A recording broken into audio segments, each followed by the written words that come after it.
왜 손절 라인을 정해놓고도 자꾸 끌어내릴까요? 왜 이러면 바로 더 큰 금액으로 들어갈까요? 왜 이번이 마지막이라고 생각하면서 매달 같은 실수를 반복할까요? 왜 남들은 다 되는 것 같은데 나만 안 되는 것 같을까요? 그리고 왜 이 질문들의 답을 알면서도 아무것도 안 바뀔까요? 오늘은 그 얘기를 해보려고 합니다. 오늘 영상은 차트도 없어요. 기법 얘기도 안 할 거고요. 여러분이 매번 같은 실수를 반복하는 진짜 원인에 대한 이야기입니다. 14년 동안 제가 직접 겪었고 4만 명의 트레이더들한테서 똑같이 봤던 심리 구조에 대한 이야기예요. 그리고 마지막에는 제가 실제 거래에 쓰고 있는 4가지 기술을 알려드릴 거예요. 트레이딩에 사람들이 끌리는 이유는 돈 때문이죠. 돈을 많이 버는 것 같으니까, 쉽게 버는 것 같으니까, 시간적 자유도 있고 뭔가 얽매이지 않고 자유로운 것 같으니까, 이 열망이 트레이딩을 단순하고 반복적으로 해야 하는 행위가 아니라 매번 거래마다 반드시 승리해야만 하는 자신의 인생 탈출구처럼 만들어버립니다. 직장을 12, 10년 다녔는데 내 통장에 돈이 없는 거예요. 그리고 유튜브에서 트레이딩이란 걸 발견하죠. 이건 내 인생을 바꿀 수 있는 유일한 것이다. 그 순간부터 트레이딩을 객관적으로 바라보지 못하고 매 거래마다 굉장한 의미부여를 하게 됩니다. 그리고 이게 모든 문제의 시작이에요. 그렇게 트레이딩이 생존과 연결되는 순간 무슨 일이 일어날까요? 손절을 못합니다. 경제적 자유를 얻고자 하는 그 열망 때문에 많은 돈을 가져와서 트레이딩을 합니다. 많은 돈을 갖고 왔기 때문에 손실 중인 포지션을 냉정하게 손절을 못하는 거죠. 매 거래마다 굉장한 중요성이 부여가 되니까 객관적인 태도를 못 갖추고 일상의 업무처럼 트레이딩을 못하게 되는 거죠. 손실 중인 포지션을 볼 때 내 자유가 사라지는 위협이라고 느끼기 때문이에요. 내 인생을 바꿀 수 있는 그 유일한 탈출구 하나마저 위협받는 느낌이기 때문에 내 포지션과 매번의 거래를 객관적으로 바라보지 못하는 거죠. 사람은 생존의 위협을 느끼면 뇌는 즉시 그 문제를 바로잡으려고 해요. 그래서 손실을 받아들이지 못하고 포지션을 계속 보유하거나 물타기를 과도하게 계속 이어나가고 계속된 복수 매매로 이어지는 게 자연스러운 거죠. 손절 후에 바로 진입하는 뇌동 매매가 이어지거나 손절 자체를 못하거나 아니면 손절을 하고 바로 더 큰 금액으로 들어가서 한 번의 손실을 복구하려고 하거나 몇 번 그렇게 이게 잘 작동하면 이 방법을 고수하기 때문에 계속 자신을 더 큰 위험에 노출시키는 거예요. 길면 10년 가까이 이게 반복되는 분들이 있습니다. 이건 사실 여러분이 나쁘다, 뭐 잘못된 부류다의 문제가 아니에요. 사람이기 때문에 그런 거예요. 사람이기 때문에 이 행동이 자연스럽게 나오는 겁니다. 사람이 갖고 있는 고유한 생존 욕구가 여기서 발휘가 되는 거죠. 근데 진짜 문제는 이게 한두 번의 실수로 끝나지 않는다는 거예요. 이 행동들이 쌓이면서 누적된 손실을 회피하려고 하는 이 인간 본성이 연속적인 계좌 청산으로 나타난다는 거예요. 손절이 나간 직후에 거래를 들어갈 때 이런 생각 해보신 적 당연히 있으시죠? 이번엔 제발 손절만 안 맞았으면 좋겠다. 이번엔 좀 버텨줬으면 좋겠다. 이게 손실 회피입니다. 손실이 이제 두려워진 거예요. 돈 버는 트레이더는 그런 생각으로 당연히 안 들어가겠죠? 내 매매 통계 안에서 평균적으로 내가 잃었던 돈으로만 손절 세팅하고 진입을 합니다. 손절이 나가도 이게 전략 일부란 걸 알기 때문이에요. 손실을 회피하려는 행동이 쌓이면 이상한 행동들이 나타나기 시작해요. 익절 중인 포지션을 너무 빨리 닫아버려요. 포지션을 들고 있는 것 자체가 굉장한 고통이니까. 수익이 나고 있는데 불안해서 빨리 닫고 싶은 거예요. 포지션을. 근데 그 거래가 결국 몇 배를 더 갔어요. 여러분을 일찍 팔아버렸죠. 손실 중인 포지션은 못 팔아요. 혹시 다시 돌아올까봐 손절가를 더 내려요. 그리고 더 버텨요. 결국 더 큰 손실로 계좌가 청산나가죠. 트레이딩이 고통과 연결되기 시작하는 거예요. 처음엔 가능성이 보여서 시작한 거잖아요. 자유, 돈, 뭐 탈출. 근데 이제 차트를 켜는 순간부터 불안해지기 시작해요. 그래도 여전히 트레이딩을 합니다. 왜냐하면 가능성이 계속 보이니까. 하지만 고통이 너무 치명적이면 지속 가능하지 못합니다. 그러니까 보통 트레이딩을 접게 되는 거죠. 트레이딩은 몇 달, 1, 2년 하는 게 아니에요. 몇십 년을 해야 되는데 이 몇십 년 동안 내가 감당할 수 있는 스트레스를 매일 120% 이상 고통받으면서 거래를 한다? 제 생각에 그런 건 지속 가능하지 않습니다. 보통 몇 달 쉬게 됩니다. 본인의 규칙이 다시 리셋이 돼버리는 거죠.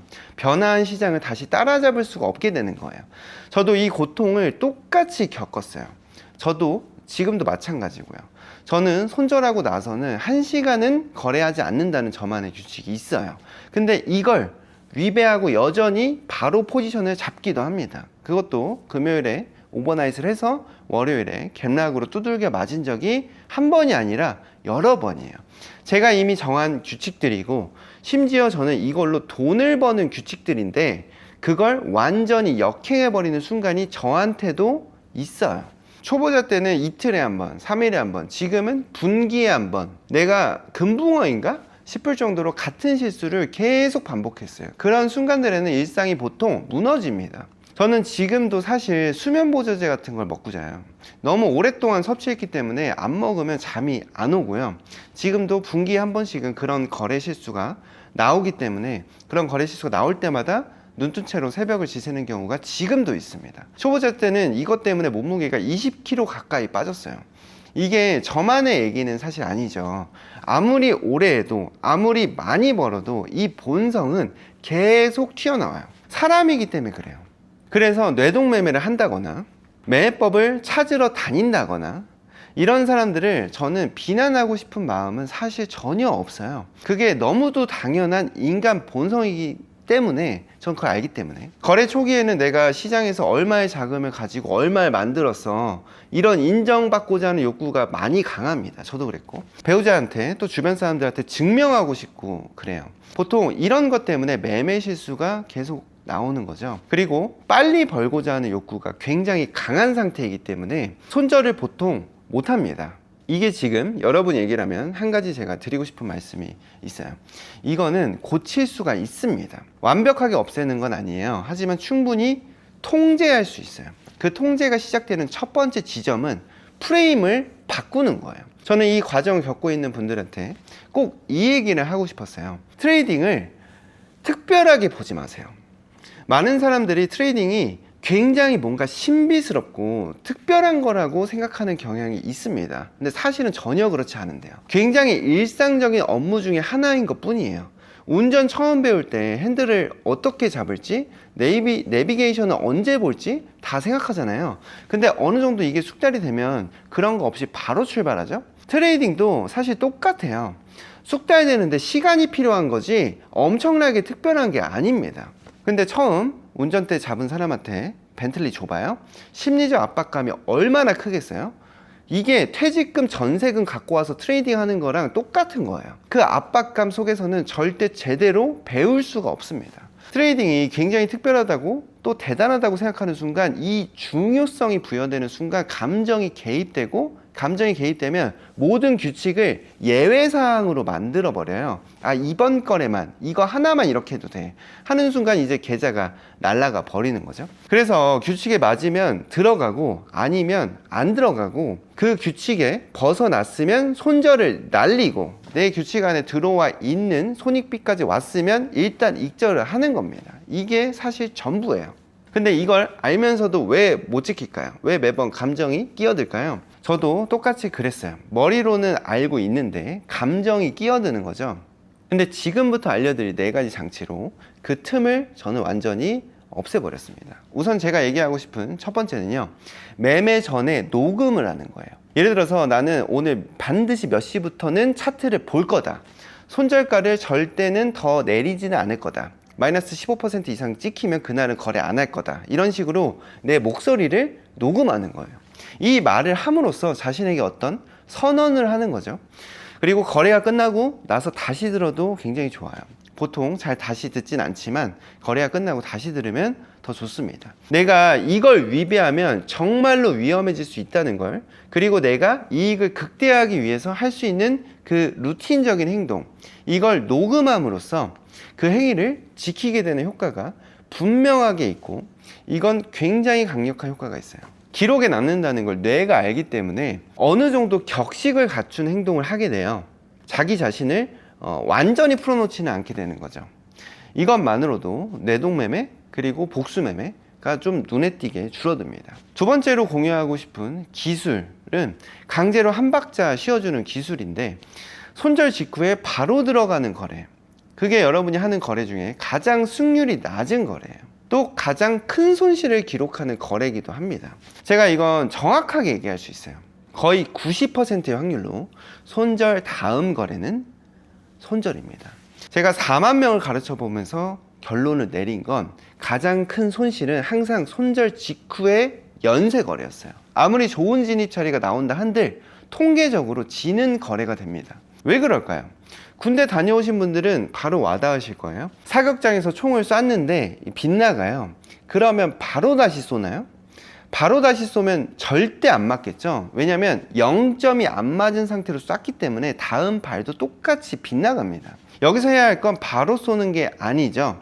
총을 내려놓고 0점을 다시 맞추는 작업을 해야 되는 거예요. 손절이 나간 직후에 바로 다시 들어가는 것도 똑같은 거예요. 0점이 안 맞은 상태에서 다시 거래하는 거랑 똑같거든요. 그게 뇌동매매로 또 복수매매로 이어지는 거고 더 큰 손실이 나는 거죠. 그래서 손절한 직후에 강제로 한 박자를 쉬어주는 게 중요합니다. 일어나서 뭐 커피를 한잔 하든, 일어나서 뭐 세수를 하든, 핸드폰은 책상에 놓고 가는 게 중요하고 물 마시러 가는 것만으로도 달라져요. 일단 차트에서 눈을 떼는 게 핵심이에요. 내가 지금 차트에 빨려 들어가고 있기 때문에 차트를 핸드폰을 놓고 가야 됩니다.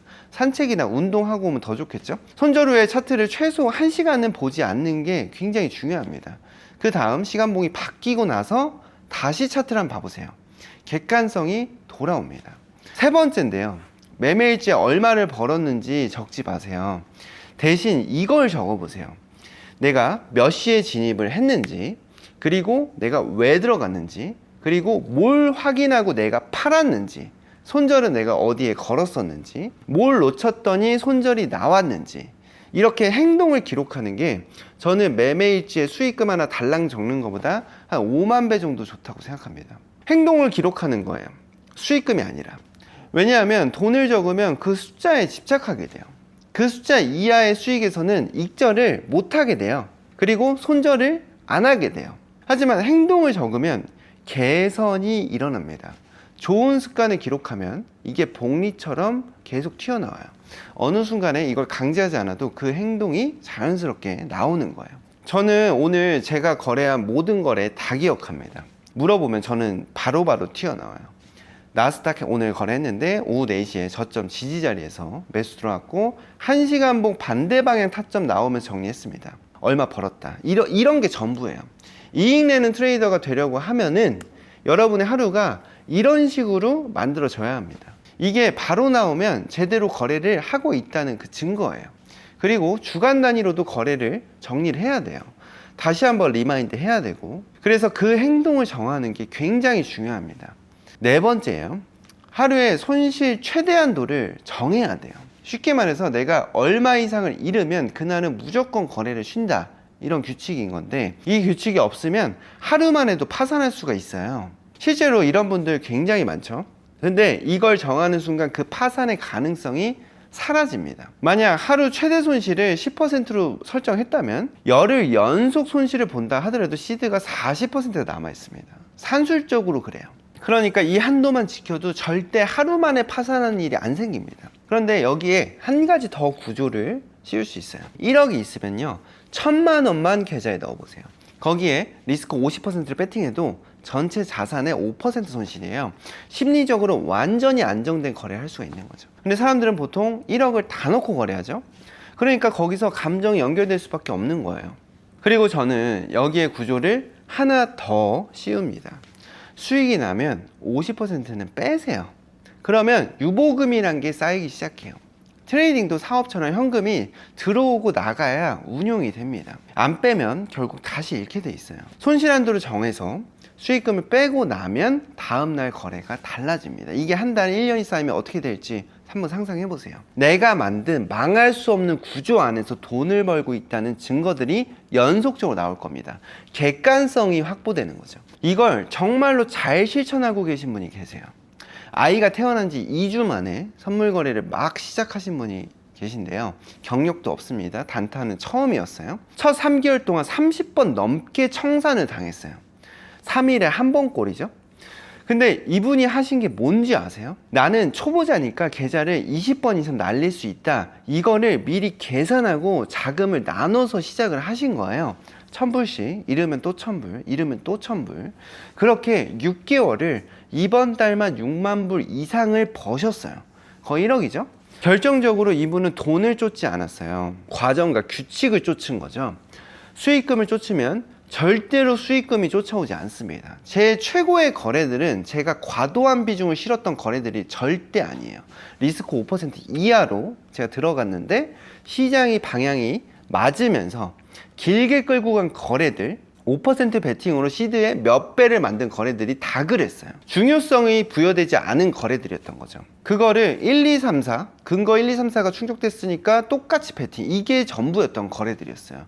이런 거래가 저한테 엄청나게 이익을 가져다 줬습니다. 그리고 제 최악의 거래들은 반드시 제가 이 거래에서 손실이 나면 안 됐던 거래들이었어요. 아, 나 이거 날리면 지금 큰일 나는데, 나 이번 달 수익 못 냈는데, 뭐 이런 거래들이 카드값 뭐 이런 걱정이 부여된, 감정이 부여된 거래들이었던 거죠. 그러니까 거래 외의 것들, 제 삶의 것들이 제 거래에 들어온 거죠. 수익금이 목표가 아닙니다. 규칙을 지킨 매일이 그 과정이 목표인 거예요. 만약 여러분이 스스로 세운 규칙들을 지켰는데 그날 손절 나갔다? 그거는 굉장히 성공적인 날인 거예요. 왜냐하면 파멸을 막은 날인 거예요. 그날은 어떤 기술적 분석 갖고 왔어도 못 맞췄을 날일 겁니다. 그걸 받아들일 수 있다면 여러분은 이미 대부분의 트레이더들보다 굉장히 앞서 있는 거예요. 그게 진짜 제가 생각하는 탑 트레이더예요. 트레이딩으로 바꿀 수 있는 건 단순히 내 차나 내 집이 아니에요. 첫 번째로 저는 트레이딩 덕분에 누구 말에도 휘둘리지 않게 됐어요. 내가 직접 경험하고 부딪혀서 얻은 결론들이 저한테 있기 때문에 누가 뭐라고 해도 저는 흔들리지가 않아요. 두 번째, 규율이란 게 저한테 생겼습니다. 저는 원래 굉장히 나태하고 잠이 많은 사람이에요. 근데 트레이딩이 저를 아침마다 제때제때 일어나게 만들어줬습니다. 오늘 얘기에서 혹시 마음에 와닿은 게 좀 있으셨나요? 아마 기록하고 넘어가진 않으셨을 것 같아요. 다시 한번 이 영상을 한번 보세요. 이번엔 노트를 준비해서요. 내 심장이 반응했던 것들을 한번 적어보세요. 완전히 달라질 겁니다. 트레이딩은 사실 어렵습니다. 하지만 그 어려움이 여러분을 반드시 바꿀 겁니다.